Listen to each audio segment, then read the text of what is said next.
Amigos de Séptimo Cantón, ¿qué tal? ¿Cómo están? Muy buenos días, muy buenas tardes o muy buenas noches. No sé en qué horario nos van a poder observar. Como ustedes acaban de ver, tenemos un invitado de lujo, un hombre que se ha formado propiamente en lo que son las fuerzas de izquierda y nos va a explicar los tipos de izquierda que hay en el país y también lo que es a nivel mundial la percepción de las fuerzas de izquierda. Guadalupe, ¿qué tal? ¿Cómo estás? Un gusto saludarte, Gabriel. Gracias por invitarme aquí a este programa de Séptimo Cantón. Yo quisiera que iniciáramos por el principio. Guadalupe, platícanos dónde naciste, cuándo naciste, de dónde eres, dónde te formaste como ser humano, como profesional. Yo nací hace 61 años, un poco más, un 3 de junio de 1964, en Juan José Ríos, Sinaloa, en el norte del estado de Sinaloa. Estuve allí hasta los 18 años, ahí estudié mi primaria, mi secundaria, la prepa la estudié en Mochis y luego me trasladé a Nayarit a estudiar la universidad, en la Escuela de Economía de la Universidad Autónoma de Nayarit, de 1982 a 1986. En lo que yo estudiaba en la Escuela de Economía, me involucré en los trabajos estudiantiles, político-estudiantiles. Fui consejero de mi escuela, de mi salón. Luego fui consejero universitario representando a la Escuela de Economía. Me integré al Consejo Estudiantil Universitario, al CEU. De aquellos tiempos me tocó coordinar el Consejo Estudiantil Universitario de varias facultades. Iniciamos los trabajos y me involucré con otros amigas y amigos en una organización que se llamaba Movimiento de Lucha Popular, MLP, con compañeros que eran de otras facultades de la universidad, de la Escuela de Agricultura, de Veterinaria, de Derecho, de Química, de Enfermería, y con gente que se dedicó a organizar contingentes populares como Arturo Marmolejo, Ignacio Ponce, Isabel Campos Ochoa, muchos compañeras y compañeros de la universidad. Y ellos hicieron la OSIC, la Organización de Colonos, Inquilinos, Independientes Cuauhtémoc, que fundaron la Colonia Popular 2 de agosto. Un 2 de agosto, ellos en 1981 fundaron la Colonia 2 de agosto, mejor conocida como Cartolandia. Yo llegué meses después de que esa colonia se había fundado a Nayarit, pero de inmediato tuve una gran relación con esa colonia. Formaron otras colonias, el Campamento Miguel Ángel Paredes, una parte de la Taberna que está hacia la salida de Bellavista, colonias en distintos lugares, en Valle de Banderas, en Villa Hidalgo, de un grupo y un puñado de muchachos, de jóvenes, que decidieron ir a vivir con los sectores populares. Siendo estudiantes o siendo profesionistas, decidieron acompañar a la gente en su modo de vida. Yo me integré a ese trabajo, me fui a la 2 de agosto, ahí vivo, hoy ahí está la casa de todos ustedes. Yo no me he salido de esa colonia. Cuando estoy en Nayarit, ese es mi hogar. No tengo ninguna otra casa, habitación en Nayarit, porque vivo bien en la colonia 2 de agosto. De ahí era mi esposa, a quien conocí en la universidad, a Sonia Ibarra, Sonia Noelia Ibarra, mi negrita, le digo yo. Ella la conocí en la Escuela de Economía, pero también vivía ella ya en la colonia 2 de agosto. Ahí nacieron mis dos hijos. Vivo en la calle Francisco Villa, número 117, ahí está la casa de todos ustedes. Mucho tiempo ahora, en estas últimas décadas, he estado en la Ciudad de México, por razones de trabajo, profesionales, políticas, puesto que he tenido la oportunidad en estos años de ser 2 veces diputado federal, 2 veces diputado local. La primera vez lo fui en 1990, cuando yo tenía 26 años de edad y no había cuotas de jóvenes. tuve que ser electo como diputado de representación proporcional en 1990 con grandes luego amigos. Algunos ya no compartimos las mismas ideas, otros fallecieron, como el maestro Trinidad Alcántar Maldonado, que fue nuestro coordinador parlamentario en esa ocasión de 1990 a 1993, Miguel González Ibarra y otros compañeros. Después entramos a la participación para buscar la alcaldía en 1993 en Tepic. Fue una elección muy cerrada, yo fui candidato a los 29 años a la alcaldía de Tepic.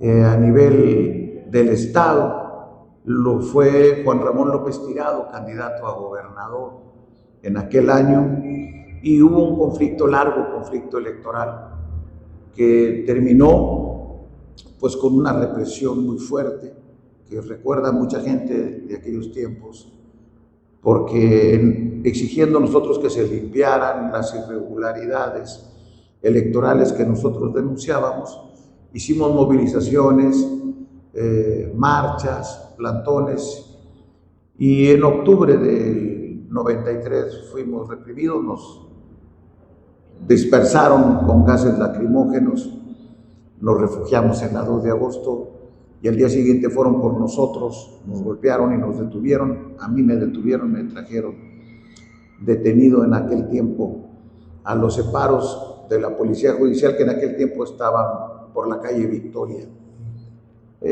Fueron años difíciles donde luchar por la limpieza electoral no era algo sencillo y se podía uno recibir, como lo recibimos, violencia, golpes y cárcel. Nosotros el 17 de diciembre todavía estábamos movilizándonos y fue la segunda vez que nos golpearon y nos reprimieron para separarnos de nuestra lucha por la limpieza electoral en la alcaldía de Tepic. Fueron tiempos complicados. Después volví a ser diputado en 1996 por el distrito número 2, donde estaba la Mololoa, la Miguel Ángel Paredes, la Taberna, la Laguna, la Prieto Crispín, la Genaro Vázquez y todo lo que era Bellavista, Puga y la zona cañera, con quien yo me había involucrado mucho, puesto que en la primera vez que fui diputado encabecé 2 huelgas de productores de caña para exigir que se les pagaran justamente sus liquidaciones, y descubrimos que había un fraude en el cobro de los intereses y de los impuestos. Afortunadamente hubo sensibilidad del gobernador Celso Humberto Delgado, y aunque intentaron también reprimirnos, Celso terminó imponiendo la mesura y se logró que se le diera a la gente, a los cañeros, lo que justamente merecían, puesto que les estaban quitando parte de sus ganancias. Tuvimos que hacer, te digo, un paro general en aquella ocasión, que se repitió a lo largo de 7, 8 años, por 5 ocasiones que paramos el ingenio. Pues yo fui diputado por ese distrito en la segunda ocasión, 96-99, y al finalizar mi periodo nos pusimos a impulsar una alianza electoral entre el PAN, el PRD, el PT y el Partido de la Revolución Socialista, que era un partido local, el PRS, para empujar la candidatura de Antonio Echeverría Domínguez, papá.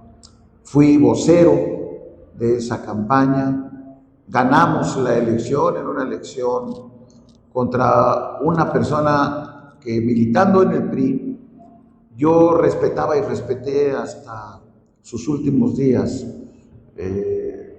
Lucas Vallarta Robles. Habíamos sido diputados juntos, conmigo siempre se portó muy amable, muy generoso Lucas, pero lo combatí electoralmente, independientemente de que yo siempre he tenido el mejor concepto de Lucas. ganamos la elección. Esa fue una elección, la primera elección que gana una alianza PAN-PRD de todo el país. Algo inédito. No había ocurrido, había habido alianzas PAN-PRD, pero no habían salido triunfantes. Lo habíamos intentado, entre otros, con don Salvador Nava en San Luis Potosí, campaña a la que yo asistí siendo diputado local. Don Salvador, un gran personaje. Hoy soy todavía muy amigo de su familia, de quienes lo sobreviven, de sus hermanos, de sus nietos, entre ellos especialmente Javier Nava, que es como somos como hermanos. Pero no logramos el triunfo. Por cierto, quienes decían que nunca había que hacer una alianza PAN-PRD, que hoy dicen, se les olvida que a esa alianza de don Salvador en 1991, pues acudieron a apoyarlo gente como Eberto Castillo, como Cuauhtémoc Cárdenas Solórzano y como Andrés Manuel López Obrador. Fueron a esa alianza. Y cuando hicimos la alianza en 99 en Nayarit, cuando se autorizó, el presidente nacional del PRD se llamaba Andrés Manuel López Obrador. Obtuve la anuencia de Andrés para empujar esta alianza y Andrés vino a unos actos de campaña con Toño, todavía tengo por ahí las fotografías. ¿Fue tu amigo Andrés Manuel López Obrador? Fuimos compañeros de partido, no puede decir que hayamos sido amigos cercanos como considero a muchos, pero tampoco nada extraño. Andrés Manuel, cuando llegó a la presidencia del partido en 1996, en aquel tiempo la lista del Consejo Nacional se votaba en urnas y yo fui consejero nacional en esa ocasión en la planilla de López Obrador, no de Jesús Ortega ni de Jesús Zambrano. Ellos llegaron con su propia lista. A mí Andrés Manuel me invitó a ser parte de esa planilla de consejeros nacionales y lo fui a propuesta de él en aquel tiempo. Yo seguía trabajando en Nayarit, no tenía trabajo nacional y aquí estaba yo empeñado en ganar esta elección como la hicimos y la ganamos. Después tuve diferencias con Toño, salí del gobierno, me fui a la Ciudad de México un poco perseguido o mucho perseguido, porque en mi carácter, bueno o malo, que tengo de intentar hacer lo que yo creo, independientemente de si eso me beneficia o no, pues tuve diferencias con Toño, salí del gobierno y me fui a hacer trabajo político a la Ciudad de México por consejos de prudencia. Me dijeron, vete de aquí. Llegué allá y me incorporé a la Secretaría General del partido a nivel nacional. Yo había sido subsecretario general de gobierno en el gobierno de Toño. Habíamos ganado como PRD la capital del estado con una persona a la que estimo y recuerdo con mucho cariño. Hace un rato estábamos en una asamblea que fuiste de organización. Alguien mencionó al don Tino Ávila, y la gente, pasados muchos años, no puede dejar de aplaudirle a don Tino, un hombre cabal, un hombre modesto, sencillo, que fue diputado conmigo la segunda ocasión de 96 a 99 y a quien yo propuse como candidato a alcalde en la coalición. Afortunadamente lo aceptaron y ganó. Sin duda uno de los mejores ejercicios de gobierno que tuvimos. Entonces el PRD había ganado la capital, habíamos ganado Jalisco con Óscar Sánchez. Yo había estado en la campaña de Óscar Sánchez en 1987, era su coordinador de campaña cuando tenía yo 24 años, 25 años, por la OPEL, una organización que se llamaba Organización Popular Estudiantil en Lucha. Todas estas organizaciones que eran origen en el movimiento de lucha popular que te mencioné al principio de esta entrevista, el MLP, y que hicimos la UCIC, y que hicimos la coordinadora de productores de café con Rodrigo González Barrios, quien era el que encabezaba esta coordinación, gran amigo Rodrigo, al que quiero y respeto mucho, un hombre muy valiente, un hombre cabal, un hombre que defiende los derechos humanos y que pelea contra las injusticias y quien ha sufrido hasta atentados contra su vida, al que yo quiero y respeto mucho. Bueno, lo conocí de jovencito, a él, a Victoriano de los Santos, el Malas, le decíamos. Nos habíamos conocido en la universidad, ellos en Derecho, en Agricultura, yo en Economía. Y nos juntamos y unos hacían trabajo campesino y otros hacían trabajo estudiantil, era mi caso, otros trabajo popular, otros trabajo sindical. Arturo Hermosillo, que luego se hizo entrenador y deportista del Club Venados, toda la familia Hermosillo, Estela Hermosillo, Gabriel Hermosillo, Ricardo Hermosillo, Arturo Hermosillo, grandes deportistas y atletas que les han traído muchísimas medallas al estado de Nayarit, eran parte de esta organización. Éramos muchos jóvenes los que habíamos decidido ligar nuestra vida con la gente de menos recursos y vivirla con ellos. Entonces, habíamos ganado la alcaldía de Jalisco, la alcaldía de Tepic, habíamos influido en el triunfo de la Güera Valdivia en Santiago, habíamos ganado 11 distritos el PRD, y el presidente del Congreso era Isabel Campos Ochoa, mi compadre Chabelo, por doble ocasión. Y grandes amigos, así que el PRD estaba más que bien posicionado. Me enteré hace un rato, al tiempo que seguramente el público nos escuche lo sabrá, la muerte del maestro Jesús Castañeda, quien él llegó a ese gobierno como secretario de Educación, el secretario estatal de Educación, también a la postre gran compañero, presidente del extinto PRD. Fuimos muy amigos durante muchos años, lamento mucho su partida. Lo está haciendo recordar y sacar cosas del baúl de nuestras experiencias, de nuestra vida, pero después de que salí me fui a México, fui subsecretario general del PRD, llegando a la semana me nombraron subsecretario general. Después fui miembro del Comité Nacional en el periodo de Rosario Robles. Yo fui secretario de Planeación y Desarrollo Institucional ya del Comité Nacional. Y en 2005, al siguiente cambio, fui electo secretario general del Comité Nacional del PRD. El presidente era Leonel Cota, actualmente funcionario en Zagarpa del actual gobierno, y ahí nos tocó dar muchas batallas, el desafuero, ahí más cerca de Andrés Manuel. Andrés Manuel propuso a Leonel Cota como presidente y al equipo político que yo pertenecía se le pidió acompañarlos en la Secretaría General, y en mi caso fui electo en una elección interna, no fue una designación. Votaron los consejeros que pertenecían a nuestra expresión de todo el país, los dirigentes, contra Carlos Sotelo, que era el otro aspirante, y afortunadamente gané 2-1 y fui electo en esa planilla, integrante de esa planilla de 2005 a 2008. Así que me tocó estar en la lucha contra el desafuero de Andrés Manuel, me tocó coordinar la movilización por parte del PRD, y después en la campaña de 2006 me integré al equipo de campaña, me nombraron coordinador de la comisión de candidaturas de toda la coalición, de la cual solamente formábamos parte 3 personas: Leonel Cota, Andrés Manuel y yo como secretario técnico. Muy cercanos. Sí, para ese momento Andrés Manuel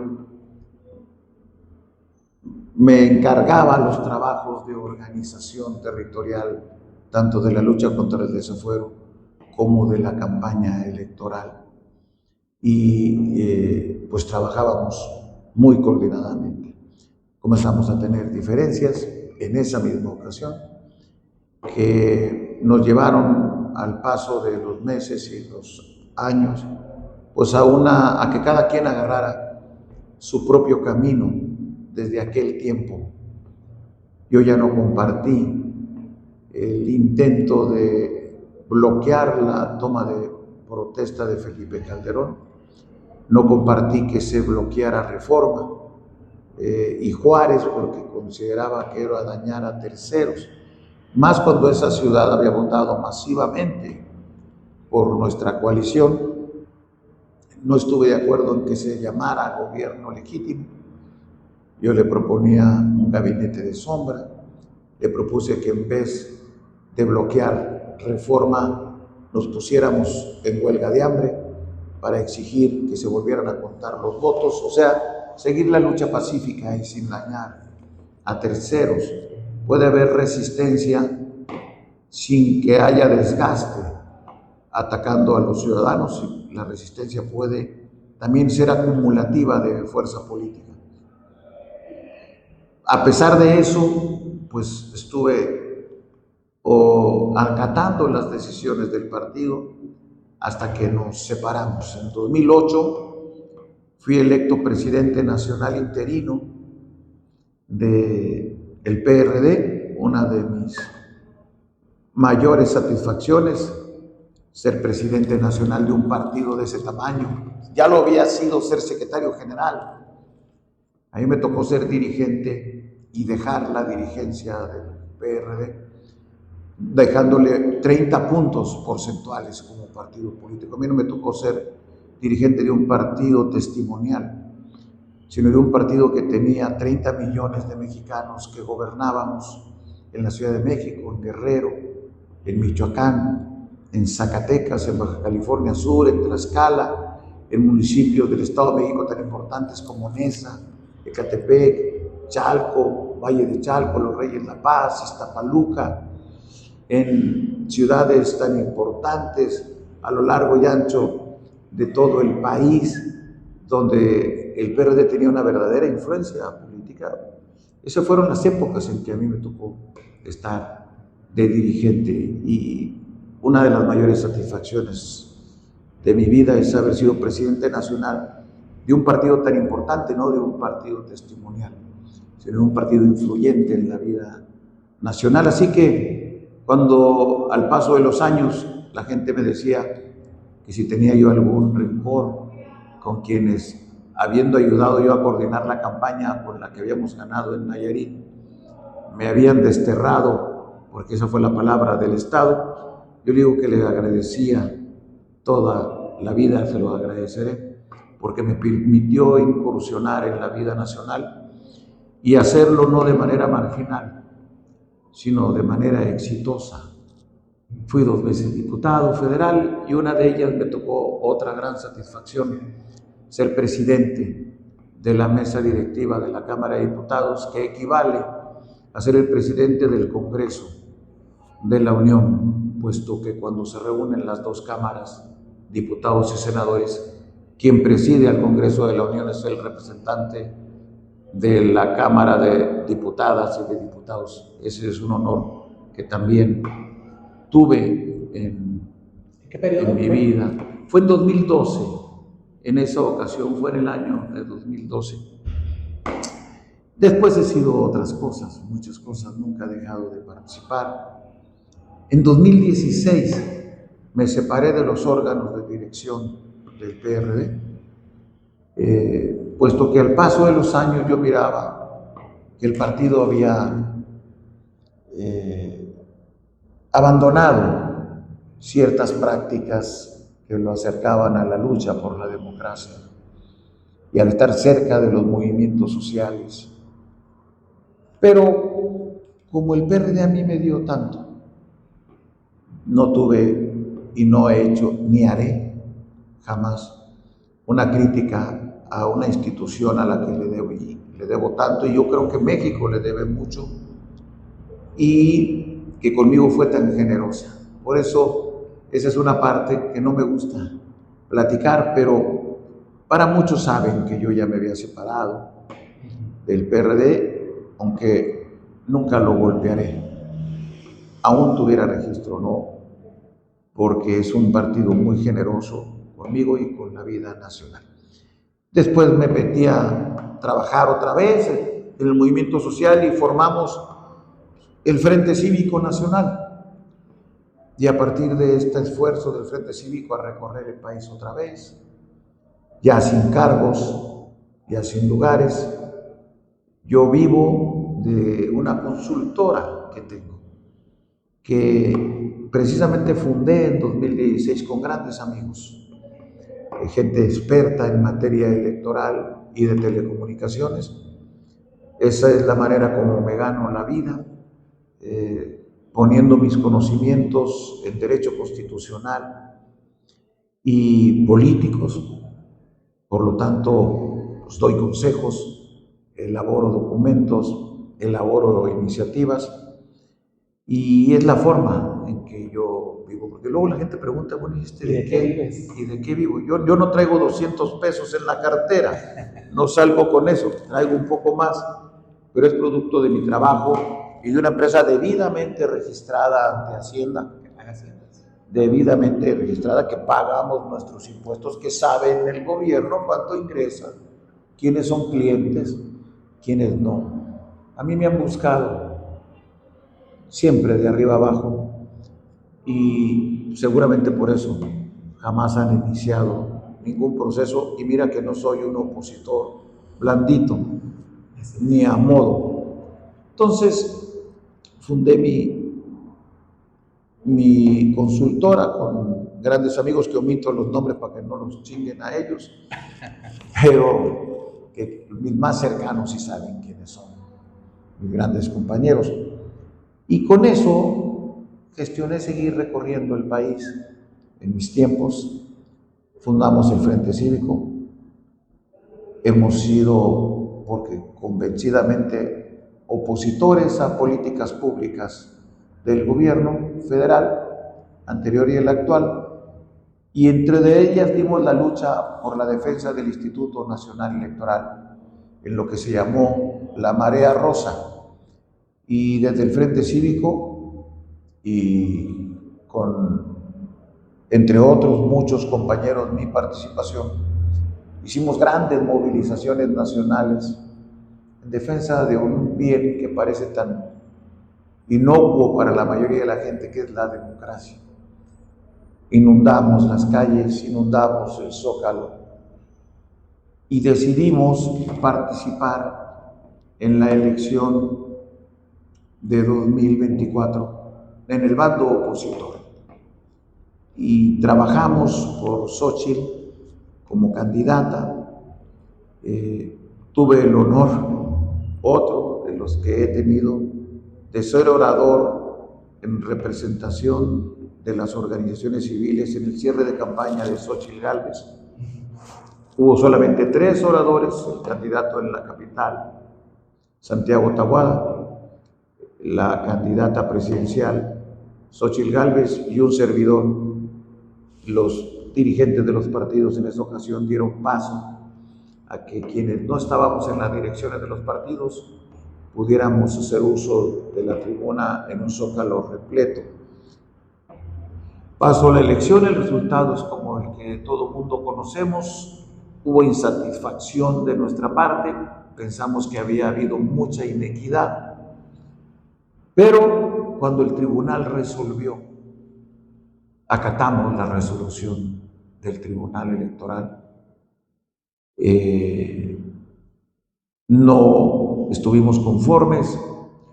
Yo había dicho que a mí me había tocado estar cuando Andrés Manuel en el Zócalo estaba parado muy cerca de él. Le habíamos dicho que no lo dijera. Dijo, cállate, chachalaca, en recriminación a que Vicente Fox estaba interviniendo con declaraciones y con acciones a favor de la campaña del PAN. Y aunque yo estaba de acuerdo en el reclamo, yo pensaba que no era correcta esa expresión, porque involucraba al presidente, le daba pretexto para que siguiera interviniendo. Finalmente el INE o el IFE le sacó una resolución pidiéndole al presidente de la República que evitara esas expresiones que desequilibraban la contienda, porque cuando un presidente interviene, la contienda ya no tiene piso parejo. Bueno, logramos callar a Fox, pero ahora que Andrés era presidente, Andrés hizo 10 veces más declaraciones que desequilibraban y el INE le hacía reconvenciones y nunca las acató. En aras de una supuesta libertad del presidente, solamente se le olvida al presidente de la República que en 2007, después de la crisis de 2006, se hizo una reforma electoral y a propuesta nuestra, consultada con él, modificamos el artículo 134 de la Constitución para poner expresamente que ni el presidente de la República ni ningún funcionario puede hacer expresiones políticas en ningún momento y menos en campañas electorales. Está en la Constitución a propuesta nuestra. Son de las cosas que me daban tristeza porque por lo que luchábamos, por lo que logramos incorporar, ahora se cometen. Ya recientemente, después de estos, pensamos que era necesario hacer una nueva fuerza política y hemos decidido construir un nuevo partido político. Le hemos puesto Somos México. Hemos estado cumpliendo los requisitos que marca la ley. Comenzamos 97 organizaciones. De estas 97, 2 hemos pasado ya el primer requisito, que es el número de asambleas que se necesitan. Nosotros fuimos por la vía distrital. Y tanto Construyendo Sociedades de Paz, CSP, como Somos México, ya tenemos más de 200 asambleas, que son las que pide la ley. Nosotros, en el caso de Somos México, llevamos hoy 217. Estos días no hemos hecho más porque el INE y su personal tomó sus merecidas vacaciones estos días de fiestas navideñas. Se dan un descanso legal y normal. Pero a partir del 11 de enero volveremos a las asambleas, pues nuestra fecha límite en el caso de Somos México es el 15 de febrero. O sea, todavía nos quedan 6 fines de semana para seguir haciendo asambleas. Ya cubrimos el requisito, ya lo excedimos con 17, somos 217. Queremos pasar de 250 para estar lo más lejos del umbral de las 200. Ninguno ni Construyendo Sociedades de Paz, ni nosotros, ni ninguna otra fuerza ha logrado reunir todavía las firmas, porque es el segundo requisito. Necesitamos 256,000 firmas. En nuestro caso nos faltan algo así como 95,000 firmas para llegar a la meta.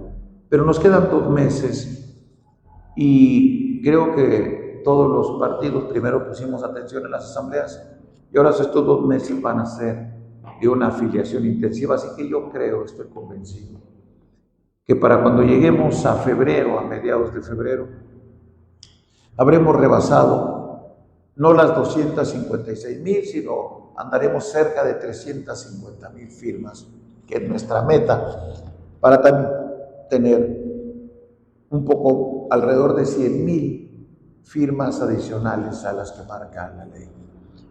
En este esfuerzo está mucha gente participando, intelectuales, gente de distinto origen. Algunos vienen de la derecha, otros vienen de la izquierda, otros vienen del centro. Tenemos una característica: no tomamos una identificación ideológica. Los partidos durante el siglo XIX y el siglo XX se identificaban como partidos de derecha o partidos de izquierda. Creo personalmente que eso quedó un poco en el pasado, que hoy en el siglo XXI lo más importante son las causas, no una definición ideológica. Yo soy y me considero un socialdemócrata, por lo tanto un demócrata de izquierda. Lucho por esos ideales, pero no tengo ningún problema con convivir con la gente que son de centro si son democráticos, ni tengo ningún problema con convivir ni trabajar del brazo con gente que puedan ser de derecha, pero sean de derecha democrática. Lo que no podemos hacer es ser antidemocráticos.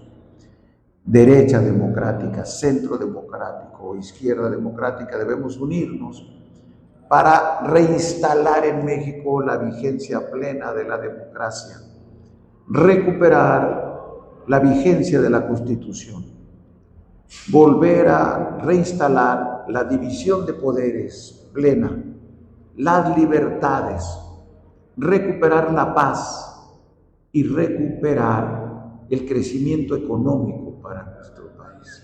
Un país que lleva estancado en violencia y sin libertades y democracia plenas durante los últimos 7 años. Te tengo que preguntar esto, Guadalupe, porque obviamente la gente va a esperar, pero tú que estuviste cerca con Andrés Manuel López Obrador, ¿qué tanto cambió? Hablaban de ideología, Andrés Manuel López Obrador y tú, ¿y qué tanto cambió a su etapa ya como presidente de la República? Sí hablamos, porque ¿De ideología? en aquellos tiempos, sí hablamos de eso y de las características que debería de tener nuestro partido, porque éramos militantes los dos del PRD. Yo fui militante fundador. Andrés llegó un poco después. Andrés llegó después de junio de 88, porque él todavía militaba en el PRI cuando se vino la campaña entre Carlos Salinas y Cuauhtémoc Cárdenas. Él votó por Salinas, yo voté por Cuauhtémoc Cárdenas. Pero decía Eberto, no hay que fijarnos de dónde vienes, sino para dónde vas. Y él llegó para ser nuestro candidato a gobernador de Tabasco en la elección de noviembre de 88. Nos conocimos en los momentos más cercanos en la lucha por el desafuero, contra el desafuero, la campaña de 2006 y la resistencia de 2006, 2007. Varias veces tuvimos de esta discusión. Y él me acusaba, me decía, es que tú, Guadalupe, él me dice Guadalupe, mucha gente me dice Naranjo, él me dice Guadalupe, eres muy cejiachero, refiriéndose a los estudiantes del CH. Todo lo quieres resolver en asamblea, todo lo quieres resolver en consultas. Dijo, y hay cosas que no, para eso son exclusivamente los dirigentes. Le dije, y yo le decía, sí, tienes razón, pero lo hago convencido, Andrés, porque yo creo que los partidos políticos son muy importantes para la acción y la vida nacional. No hay en el mundo ningún sistema democrático que no sea un sistema donde exista la pluralidad de partidos. Donde hay un solo partido, donde hay unos solos medios de comunicación, donde hay una sola ideología, pues ahí no hay democracia plena. Entonces el sistema de partidos tiene errores. Los partidos luego se burocratizan, se alejan de la ciudadanía. Pero es mejor que haya muchos partidos a que haya uno. Lo que necesitamos, le decía yo, es democratizar a los partidos. Pues sí, pero me dijo en esa ocasión que discutimos, sin pelear, estábamos intercambiando opiniones. Sí me dijo, pero recuerda, ese gabinete, ese equipo que acompañó al presidente Juárez. Y me dijo la famosa frase, eran hombres que parecían gigantes. ¿Quiénes acompañaron a Juárez? Sí, esos hombres son muy importantes. Dije, sí, pero tenían un partido y era el Partido Liberal. Andrés, no eran hombres sin partido. Entonces, nuestras decisiones tienen que estar reguladas por los órganos colegiados y no las personas por encima de esos órganos colegiados. Y es nuestro deber respetar a quienes no piensan como nosotros. Pensar que alguien no piensa como nosotros, Andrés, es traidor. Es un grave error. Es una expresión de intolerancia, de poca comprensión de que la diversidad no es mala, de que la diversidad es una fuente social de construcción de ideas colegiadas, del respeto de la diversidad. No es lo mismo la sierra de Oaxaca o la zona indígena de Chiapas que Monterrey, que Guadalajara. Este país es un mosaico de culturas, de afluentes, de razas, de pueblos, de diversidad de religiones, de diversidad de ideas. No debemos, Andrés, caminar hacia la conclusión de que quien no piense como nosotros es nuestro enemigo. Bueno, parece que no lo pude convencer, porque a nosotros se nos acusa, a mí, entre otros, tengo de las dos, de gente que dice, te hiciste de extrema derecha, eres traidor, empleado de la mafia en el poder. Bueno, pues será de la ex mafia, porque en el poder están ellos. No hay ninguna mafia en el poder, y si la existe, pues son los que gobiernan, no los que ya no gobiernan. Y hay gente muy de derecha que me dice, eres un zurdo de mierda. Esta expresión tan en boga, yo creo que las dos son abstracciones de la realidad y errores culturales, políticos, terribles para la convivencia pacífica, ordenada del mundo y de los mexicanos. Ni se puede decir que la gente que es de derecha es traidora a la patria. Hay mucha gente de derecha democrática, y hay mucha gente de izquierda democrática, y hay mucha gente de centro democrática, y todos podemos convivir en este país sin ser declarados traidores, unos o zurdos de mierda, otros. No podemos reaccionar quienes estamos en contra de las ideas y de las políticas de este gobierno, porque lo hacemos convencidos, como es mi caso, de que son dañinas para la democracia. Pero no puedo eso a llevarme a odiar a quien no piense como nosotros. A ver, Guadalupe, claramente así como eres tú, ¿qué nos gobernó en el sexenio de Andrés Manuel López Obrador? ¿Qué ideología nos gobernó? Mira, yo creo que el gobierno de Andrés Manuel, yo lo caracterizaría como populismo. ¿Ramplanta? Un populismo en México, populismo autoritario. Hay populismos de izquierda y hay populismos de derecha. En este caso es un populismo autoritario. Yo les digo, en el mejor de los casos puedo aceptar que en su conjunto hay gente que son de izquierda, pero de izquierda autoritaria. De la izquierda que no voltea a ver a la democracia como un valor, sino que prefieren respaldar regímenes como el de Maduro, que dice que porque es de izquierda. Un régimen como el de Ortega en Nicaragua, que dice que porque es de izquierda. Nada más que Ortega, en la última elección, detuvo a todos los candidatos opositores, los encarceló a todos y jugó solo. llamarse de izquierda, a lo mejor sí, pero no de izquierda democrática, de izquierda autoritaria, muy autoritaria. ¿Cómo pueden decir que Maduro es de izquierda si no ha presentado un acta? Quien presentó las actas fue la oposición, el 86% de las actas que le daban un triunfo de 2-1 a la oposición sobre Maduro. Y gobierna Maduro sin presentar un acta, un gobierno autoritario. Por eso yo digo, hay gente de izquierda, pudiera ser, pero de izquierda autoritaria, no de izquierda democrática.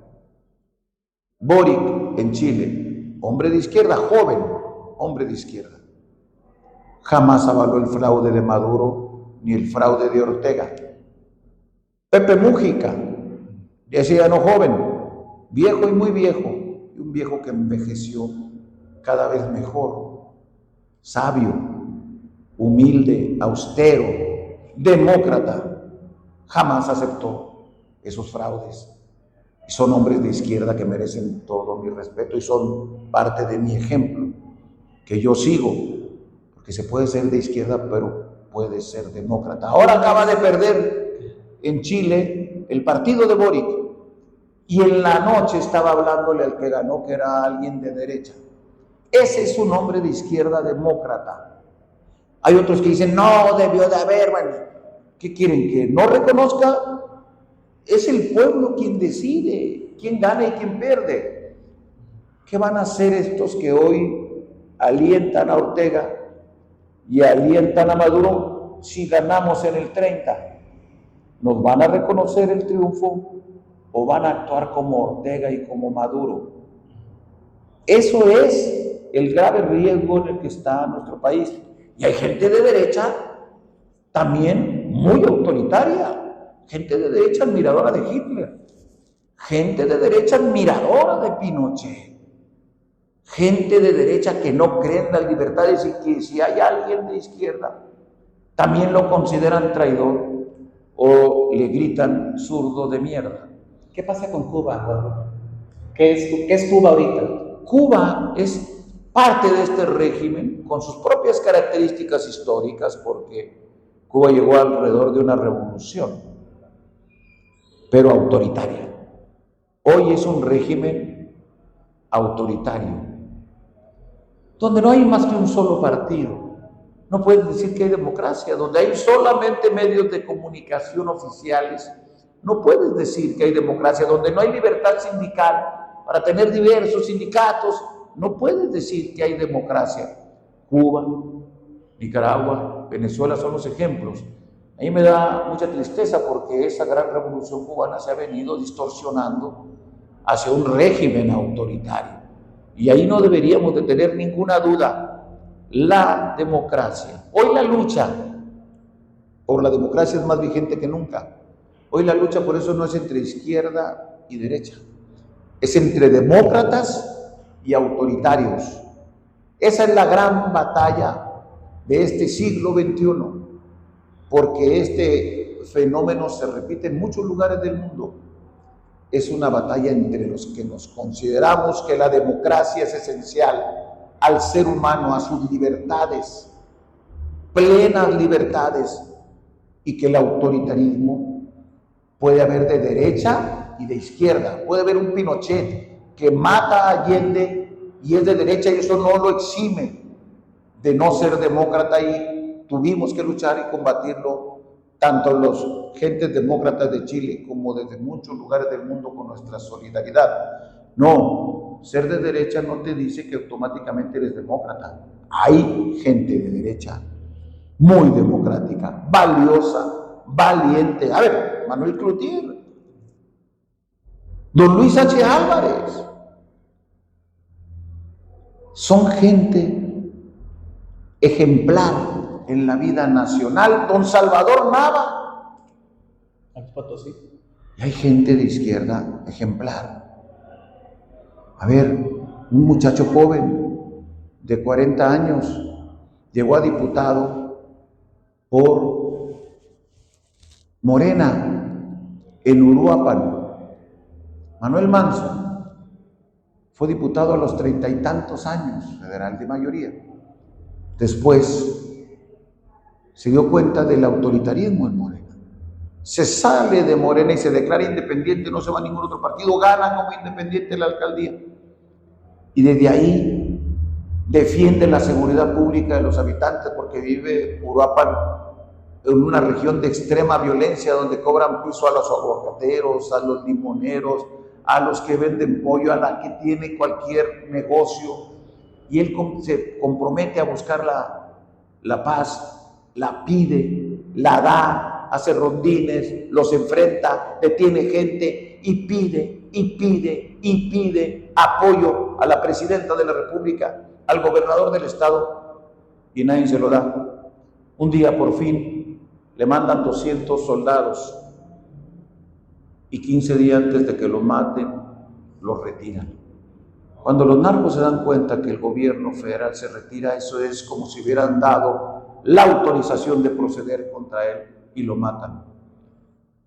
¿A poco no es ejemplar la vida de Carlos Manso?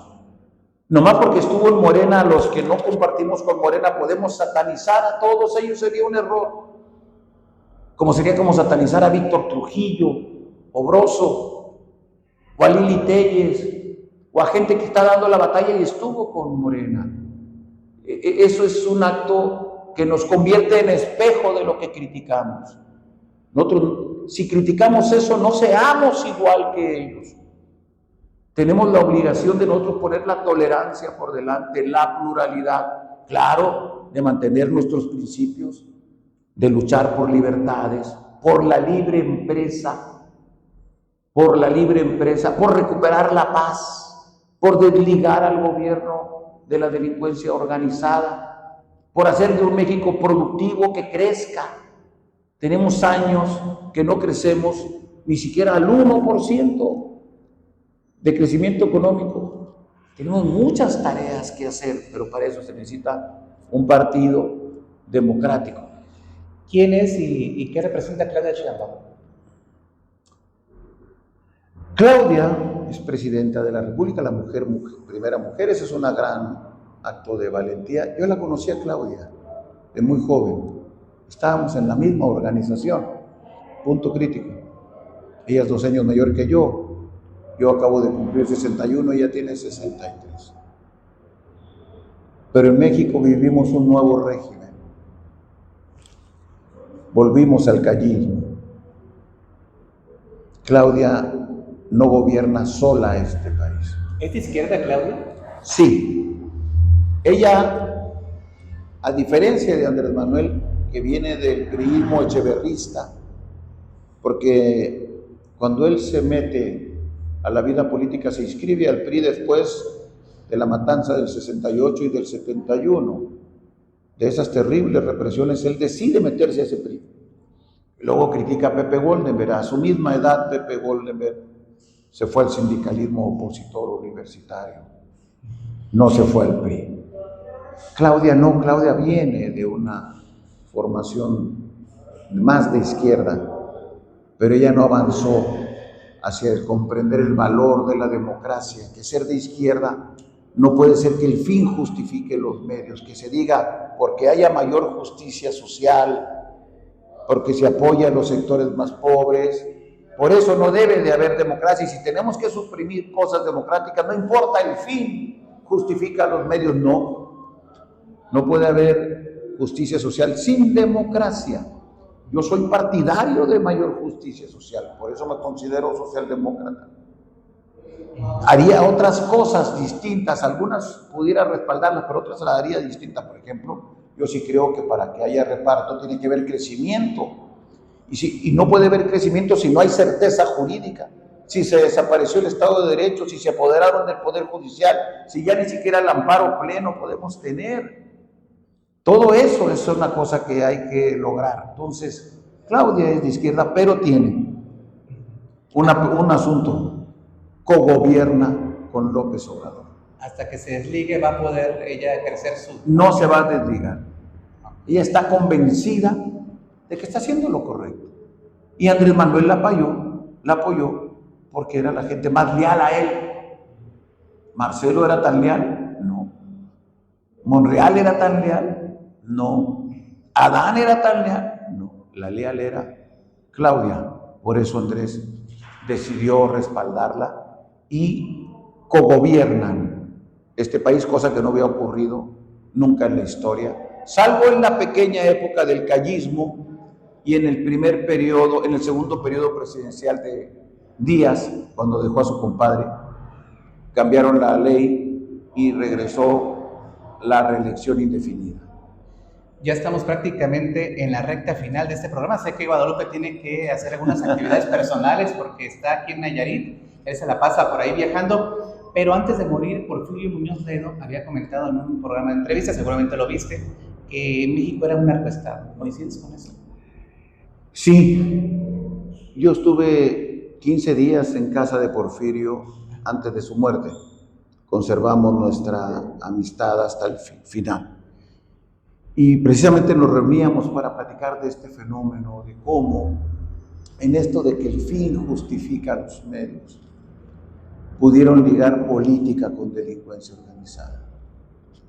Yo tengo años denunciando el tema del huachicol fiscal, junto con amigos Porfirio Muñoz Ledo y Francisco García Cabeza de Vaca, ex gobernador de Tamaulipas. Desde 2019 se presentaron las primeras denuncias penales y hay muchísimos testimonios de cómo el dinero del huachicol fiscal sirvió para financiar muchas campañas a lo largo y ancho del país, y eso generó un vínculo estrecho entre la clase política gobernante. No digo que todos, pero todos sabemos quiénes son, y la delincuencia organizada. Ese es un mal terrible. Una de las tareas será separar de nueva cuenta la delincuencia, perseguirla, extinguirla, pero que no se meta a controlar los órganos del Estado, porque eso es la destrucción total de la patria. Dentro de las cosas que se han comentado es que eres un miembro encubierto de los Estados Unidos en la política interior. ¿Qué nos dices? Que no sé hablar inglés. Y una de mis grandes frustraciones, tengo dos. Yo hubiera querido aprender a tocar piano y a hablar inglés. No hice las dos. Toco guitarra, no tan bien. Y hablo el español más o menos. Pero no, claro que no. Son acusaciones que hay que hacer para decir algo. Pero yo veo a mucha gente del actual gobierno mucho más complaciente con Donald Trump que yo. Mucho más solícitos, resolviendo todas las solicitudes de Donald Trump. Lo hizo Andrés, en el pasado se hace hoy, en el presente.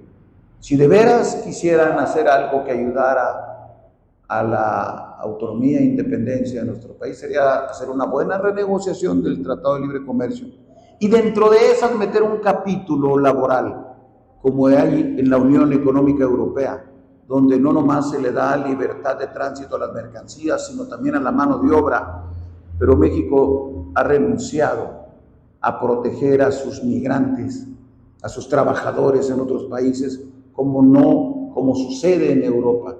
Quieren de veras decir que son gente que protege primero a los pobres y a los más indigentes y a los más necesitados. Plantéenle a Donald Trump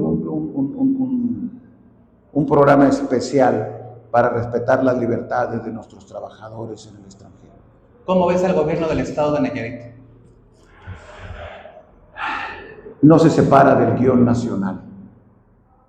Siguen ese mismo patrón, Gabriel, por desgracia. Desde su origen, de esto, de quienes financiaron las campañas. Que llegaron un grupo que le denominan los chilangos. Han hecho cada tropelía. Tienen aterrorizado a propios y extraños. Ese grupo que no tenía liga política con este Estado ha desplazado a todo el equipo central que acompañó durante muchos años al doctor Navarro Quintero. Y hoy no les interesa más que recuperar dinero y hacer negocios en todo el país, en todo el estado. Pero en Bahía de Banderas lo ven como la joya de la corona, como la parte más jugosa del pastel. Y hacen muchas cosas que son indebidas.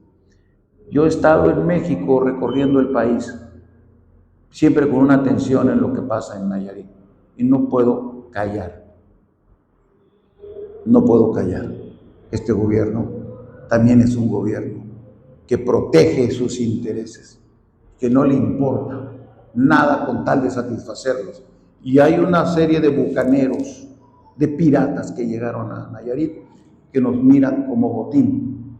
Ojalá el pueblo de Nayarit, ojalá los leales opositores y la propia gente de Morena, que sabe que esto es cierto, reaccionemos para evitar que delincuentes de cuello blanco y de falda larga sean quienes dominen nuestro Estado. ¿Estás fuera de la disputa del 2027, por así decirlo? De toda la disputa electoral. Termino con esto porque las reglas que nos dimos es que quienes sean parte de la dirección de Somos México, y yo estaré en algún cargo en la dirección nacional de Somos México, no podemos ser candidatos. Yo no voy a ser candidato a nada,